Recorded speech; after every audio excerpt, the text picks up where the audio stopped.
Welcome to the Career Equation podcast, where we solve career conundrums using the career equation to address the sum of your life. And today I'm really excited and happy to be with my friend and colleague, Dan Wallman, a fellow Brighton social entrepreneur. Dan set up DV8, which I'll tell you more about later, but a technical skills education program in the social enterprise sector, and ran it for nearly 20 years. His next iteration in his career is now looking at filling that technical skills gap and helping young people to be employer ready when it comes to the technical and digital world of work. You'll spend 80,000 hours at work. You're here because you want those hours to count. Hi, I'm Zoe Schofield. And I'm Erica Sosna. A warm welcome to the Career Equation podcast. On this podcast, we take time out from our award-winning careers consultancy to share a game-changing formula to help you solve the sum of your life. Each week, we and our guests use the career equation to explore their story so far and help them unlock the secrets of a fulfilling career.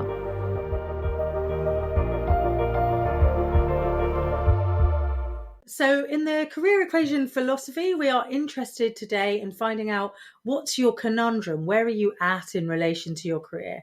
And of course, you've done a huge amount. Can you tell everyone a little bit about your history and what's brought you here today? Yeah, so I wanted to live by the sea, moved to Brighton when I was 27 and set up DV8 to help train young people in creative and digital skills.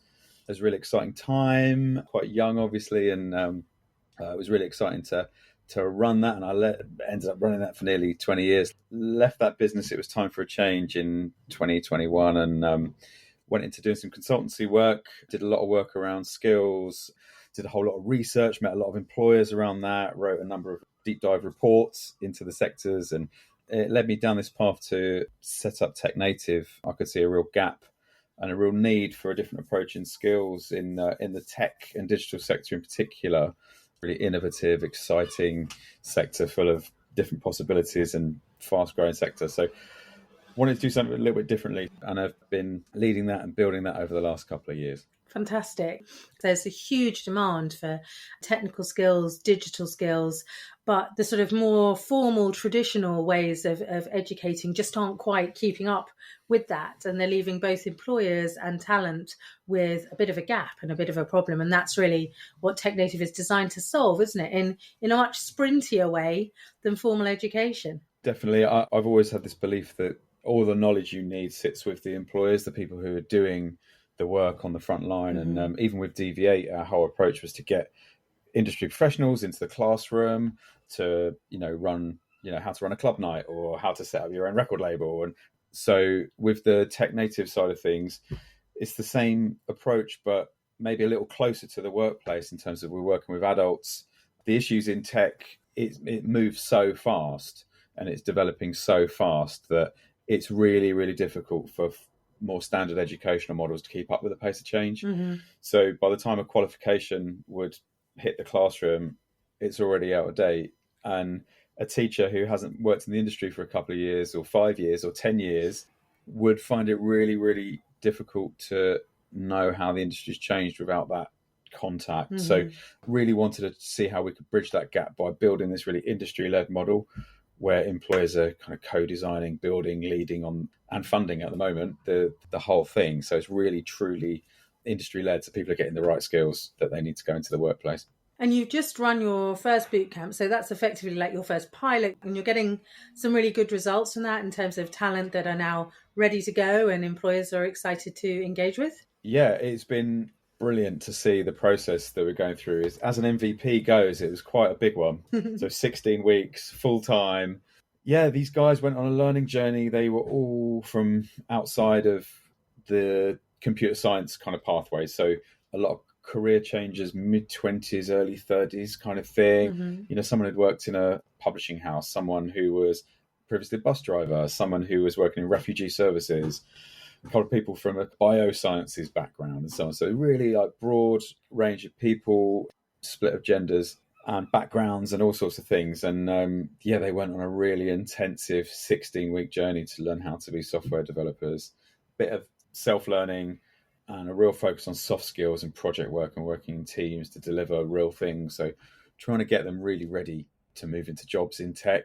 Great. I mean, it sounds tremendously exciting, and we're going to definitely hear more about it as we move through the process. But I know that our key question, we both started businesses quite young, social enterprises quite young. I'm sure that with version 2 for you, there'll be things you'll be taking with and lessons learned that mean you'll do it differently or working with different target audience. And similar to me too, now working from, very similar sort of employability space with young people in my 20s, now focusing primarily on large firms and professionals thinking about their career decision making. So not a million miles away. The experience at DV8 was really formative. It was an amazing experience to go through. It was interesting how it grew because I was young and didn't have any real experience of sort of running a business, and often it felt like the track was being built as the train was like going fast with DV8. I'd like to think I would be more strategic in terms of like planning for that growth and being really purposeful about it, and potentially also thinking very carefully around right person, right role, and looking at it from a value point of view. What are we offering to businesses so that we can create that social impact and be more sustainable and grow in that, like I started at the beginning, grow in that strategic, planned, purposeful way. Can we start with this angle about being more pirate? So you started young, you set up a social enterprise. It was, challenging in all the ways that social enterprises are around kind of funding and like responding. And also you were working with young people. So that's also an exciting, rewarding and challenging audience to work with. I'd love to hear a bit about your kind of query to yourself now about this new business, which has more of a commercial focus, is working with adults, career changers. Tell me what your question is or your intent perhaps for the next 12 months. It's definitely to impact on people and businesses. We want to get people into careers.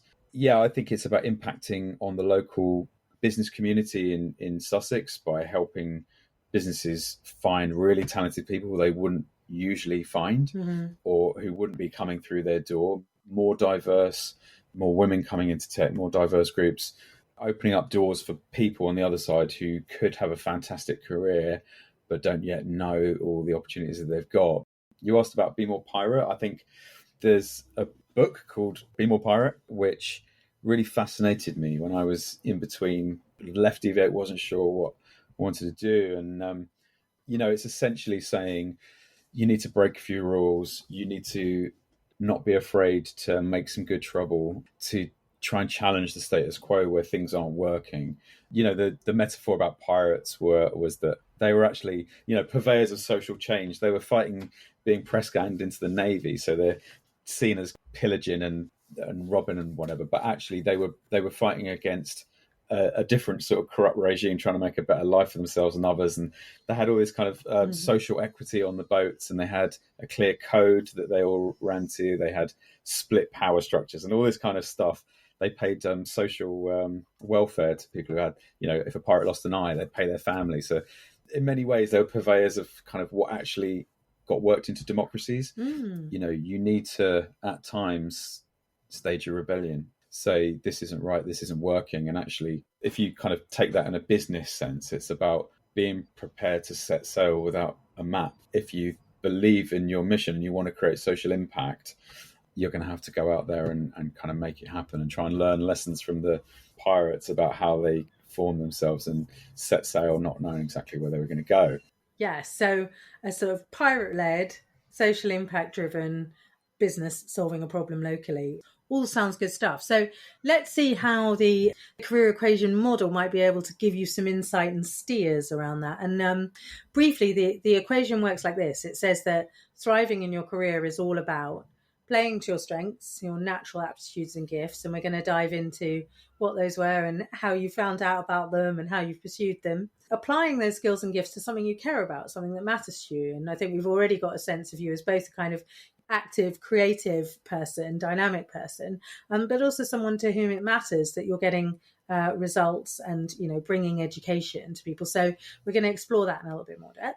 And applying those skills and those passions to get a result that matters to you. So how are you measuring your success in your life? What is the metric that helps us to know that we're thriving at work? And then the last bit of the equation says all of that's very well and good, but if you don't have the right environment to help you succeed, it can really scupper your efforts, whether that's the economic climate that you're in, or the work that you're doing, or the way that you're doing it, or the people that you're working with, that all of those environmental factors can make a crucial difference to success or failure, or the sense of thriving or drowning in your work.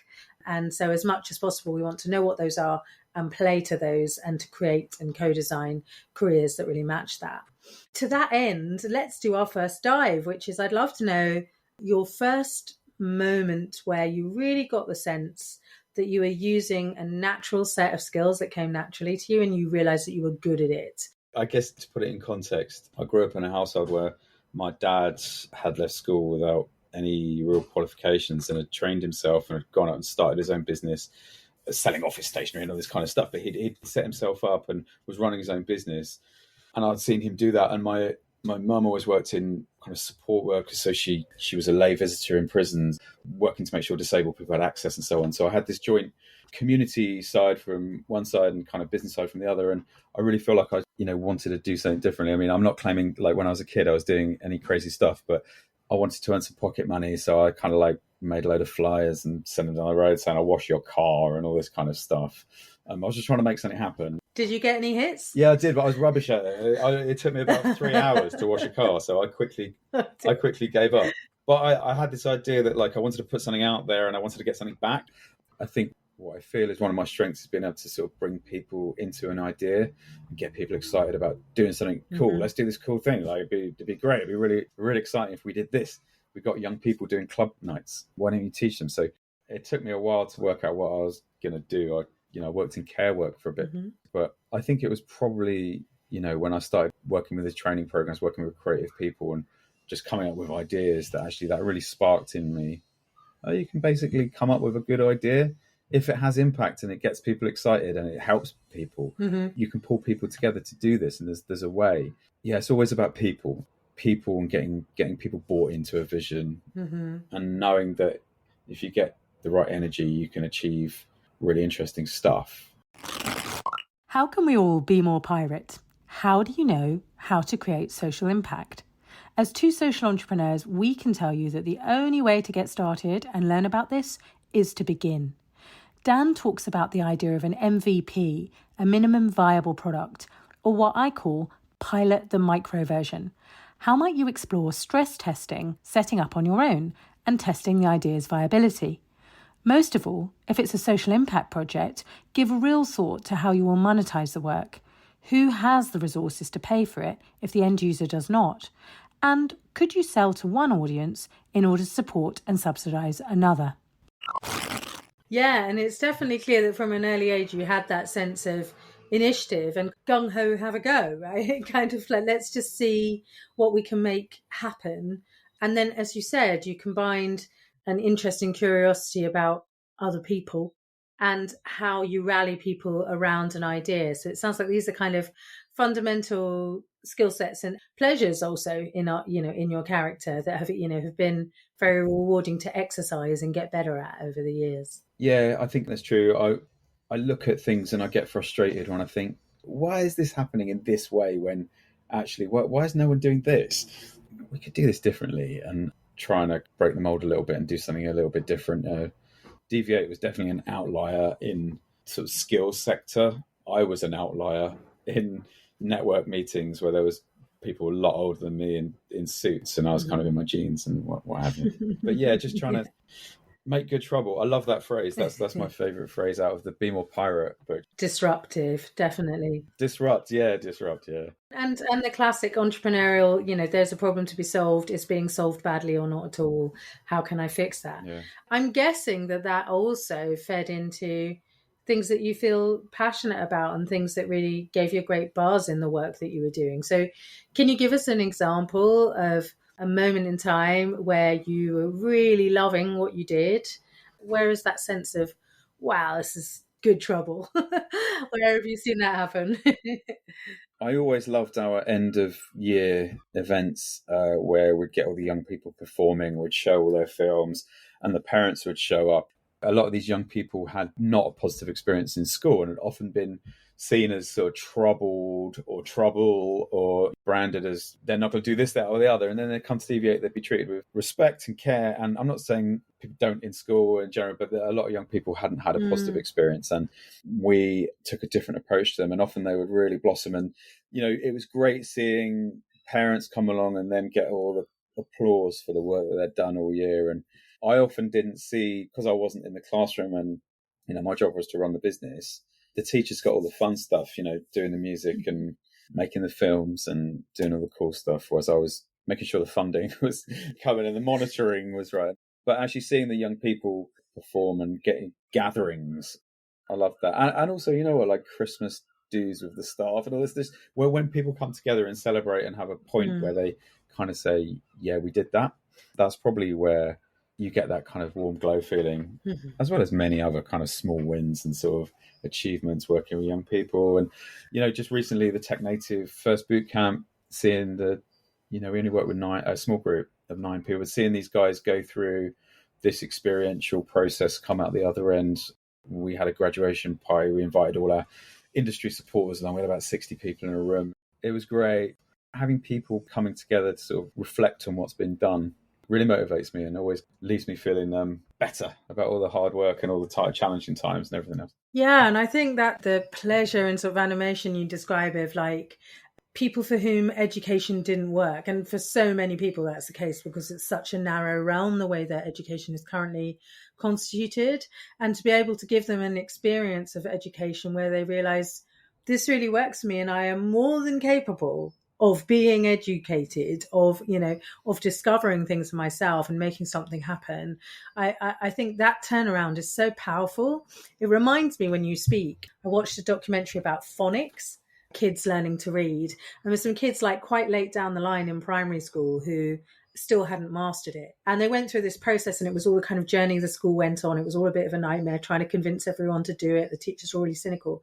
But I tell you what, at the end of it, when those kids were just to camera saying, I can read Spider-Man now and like I know what happens in Harry Potter, I just bawled my eyes out. It was like, wasn't even my school. It was so moving when people have been disenfranchised from education and you reignite that by just approaching it in a different way.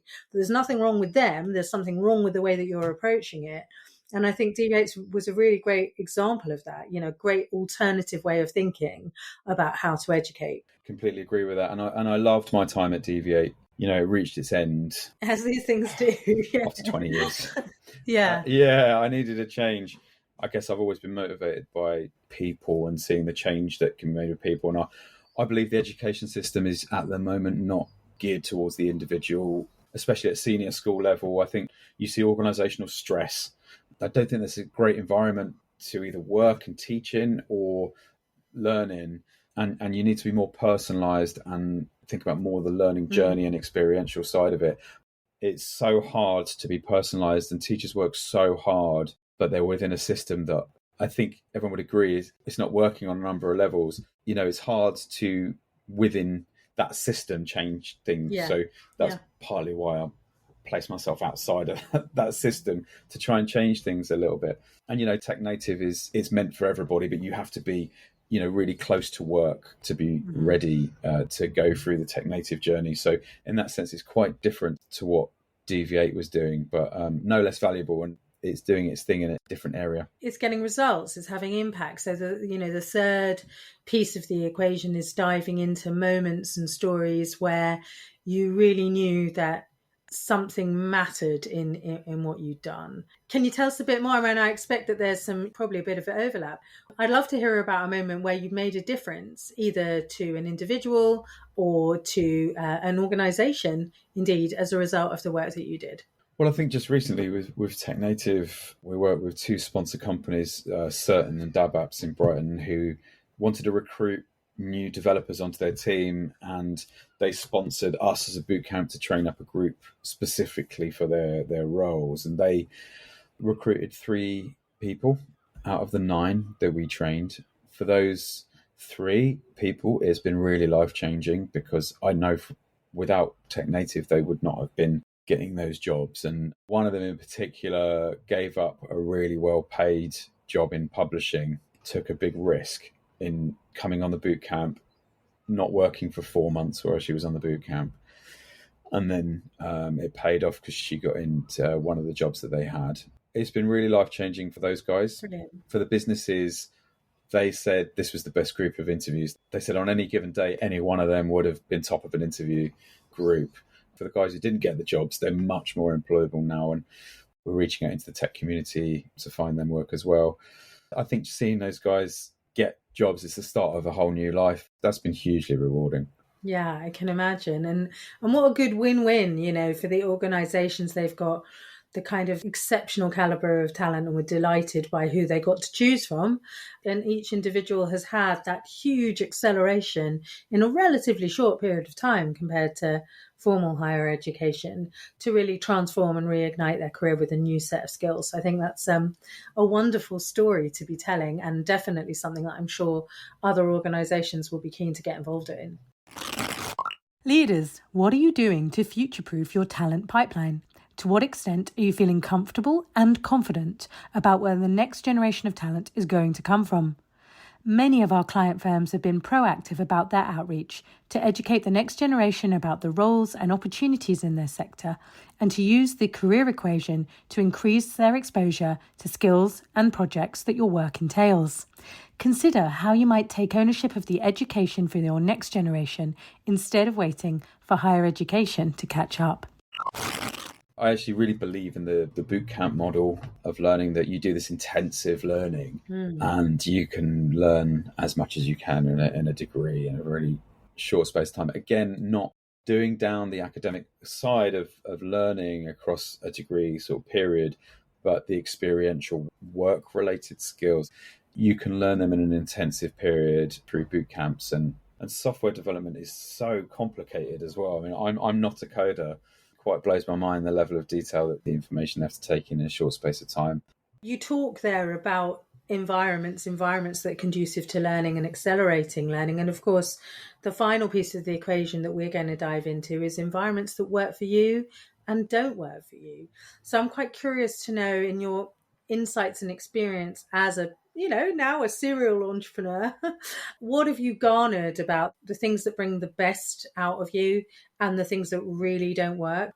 I definitely need time and space to myself to work. But I think working from home, it's an interesting dichotomy, because as we sort of shifted into more remote working, I think on many levels that's worked for me.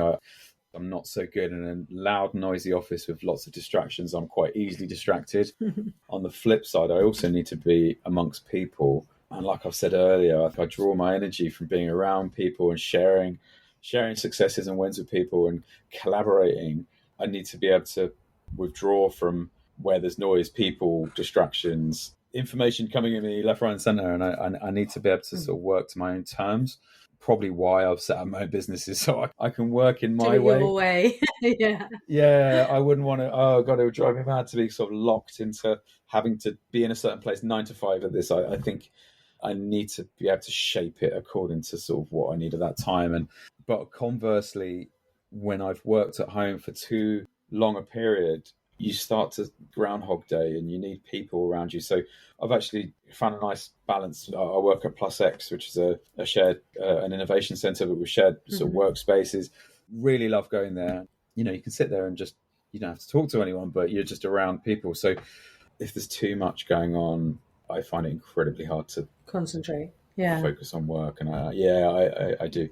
Some people love it and can work in a coffee shop with loads of crashing going around, but I need that flexibility, I think, myself. I'd allow others who work with me to have that as well, because I totally understand that need. Yeah, I really get that. I have been in-house in organisations, and of course there's some wonderful advantages to that in terms of structures and what's possible and budgets. But I just didn't really do well in that space. So I really get that. I question a lot as well.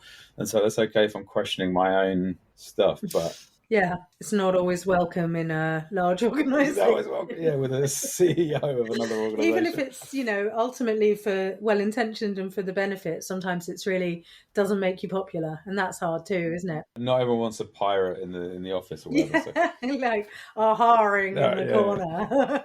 No. So let's take the pieces from your stories and see if we can sense make around that in a way that might help you to just really define and get crisp around what do I want this next experience to be like in TechNative. So we're going to put together the formula of the equation. I'm going to give you a structure and you're going to fill in the gaps. We'll see where that can take us. So let's start with your name. So I, Dan Wallman, will use my skills in. Now I'd like you to name, like, what have you heard now that are the kind of top 2 or 3 killer skills that you want to be using at work? will use my skills in kind of shaping a vision and making it happen. Nice. Shaping vision and making it happen. And my passion for, what are the things that make you jump up and down with delight that you could do all bleeding day? My passion for people pushing through what they believed was their potential to do more different, more interesting, more creative things. I'm going to say through their limits. Yeah, like reshaping their expectations in a much higher way, you know, like, oh, I didn't realize I can do this, you know. And that was the same for young people, same for adults. Nice. Yeah, it stayed consistent, hasn't it, in there? Okay, lovely. Reshaping their expectations of themselves. 2, and here we're talking about impact. So 2, get a result for them and for you that's meaningful. Let's have one for them and one for you. For them, it's like helping people get into careers and have really rewarding work lives. That also goes through from the young people all the way through, you know. Me, myself, and the people who work here have, I'm not saying no stress, because I think that you have to have a little bit of stress. You have to have good stress. But, you know, I want my working life to be really rewarding and to give me what I need individually as well. So as a leader, not overtake my life in what can be negative ways. And actually that feeds into some of the environment pieces. So an environment I heard that's rewarding, that's balanced with the rest of your life. Continue from there. Tell me what else needs to be in there. Yeah, I think, you know, enabling me to do what I need to do with work. But, you know, I've got a family, I've got 2 young children and a wife and a home life, and I want to be able to enjoy my home life in a really good way. I want to be able to, you know, have flexibility in my life outside of work. You know, I recognize the importance of family and time and boundaries and all this kind of stuff. No, I hear that. So enjoying your home life, having flexibility, being relatively boundaried, having a business that is well run. And I'm going to add collaborative into the environment, because I just heard it so many times from you in terms of making things happen and how much energy you get from bringing people together, inspiring them to a vision and working together on something really fun. Yeah, I would agree with that. Yeah. So I'm going to play this back to you and you're going to tell me how it sounds. I, Dan, will use my skills in shaping a vision and making it happen, and my passion for helping people reshape their expectations of themselves. 2, help them have really rewarding work lives and have a business that really works. An environment that is rewarding and balanced, where I can enjoy my home life, be boundaried about that, have flexibility, and where we are well run and collaborate together works best for me. Sounds great. Just a thought in my head about, you know, when you're in startup phase, you do so much yourself. You are the marketing, you are the sales, you are the finance, you are everything. That's kind of an interesting period, but I really miss having other people to talk to at the beginning. You know, you're like, is this right? Yeah. I'm loving collecting colleagues slowly but surely. That's a really nice part of the growth. What are you taking away from this opportunity to reflect a little bit on where you've come from, where you're going, and the sort of heart of TechNative? What things do you now see are the foundational pillars? I guess it's reaffirmed what I knew I felt, was that I want to be really purposeful with what I'm doing here, clear on the impact we want to have and clear on the need. Yeah, I think from this conversation, it's been interesting to reflect about how important people are to my own journey that I'm on, which I knew, but it's interesting to think of it in that different way. The moments that I reflect on about success were about people all the way through, and the pleasure I get from work is about who I work with and who we train on our courses. And yeah, it's kind of reaffirmed a few things. Been interesting process. Great. Thank you. Yeah, well, I wish you every success with the next cohort and building those relationships with sponsor organizations that can benefit so much. I know a number of technical businesses that are wrestling with this conundrum, exactly this. Tell us how we can get hold of you or find out more, or where we go for that information. Our website, technativedigital.com. On there, express an interest if you're looking to join a bootcamp. there is a whole page around sponsoring. We call it Tech Talent Solutions, kind of where you can either recruit graduates from our bootcamp, or we're seeking sponsors for our January bootcamp now. If you're a business, have a look on our website, or contact me, Dan at technativedigital.com. Love to talk to businesses about how we can help bring more diverse talent into your teams, change the way you look at sort of how you train and develop internally your staff. And if you want to recruit someone, we've got great graduates who have just finished our bootcamp who are looking for their first job in tech, and they're raring to go. So get in touch for those as well. Wonderful. And we'll put all of your details, LinkedIn and all of that in the show notes. So one final question for you. If you were talking back to little Dan with his flyers and his enthusiasm and his parents with their own sort of entrepreneurial and caring agendas, what would you like to say to him about what he's up to and where you are now? I'll just say, keep going, mate. You're doing a good job. Keep going. It doesn't matter. You're going to have ups and downs. Some things won't work. Some things will work differently to what you thought they would. But it's all good. You're trying to make a difference and trying to make change. So keep doing what you're doing, and it's all good. It's all going to work out good. Thank you. I think, as someone who's transformed lots of young people's lives and is a father themselves, it sounds like really good, solid advice about just keep on doing, experimenting and learning. And as you said, you never stop doing that. So it's still great advice for everybody who's listening. So thank you so much once again for joining us today. And I wish you every success. Thanks so much, Erica. Thank you for tuning in to today's episode of the Career Equation podcast. Stay connected with us on socials for more career insights, behind-the-scenes moments, and updates on upcoming episodes.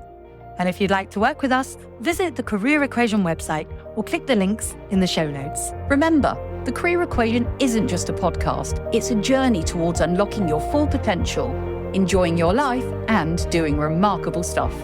Until next time, keep solving those career equations and pursuing your path to success. And don't forget to share your thoughts and feedback with us. Your input shapes the future of our show. Until next time, keep solving those career equations and pursuing your path to success. This is Erica Sosna And Zoe Schofield. Signing off.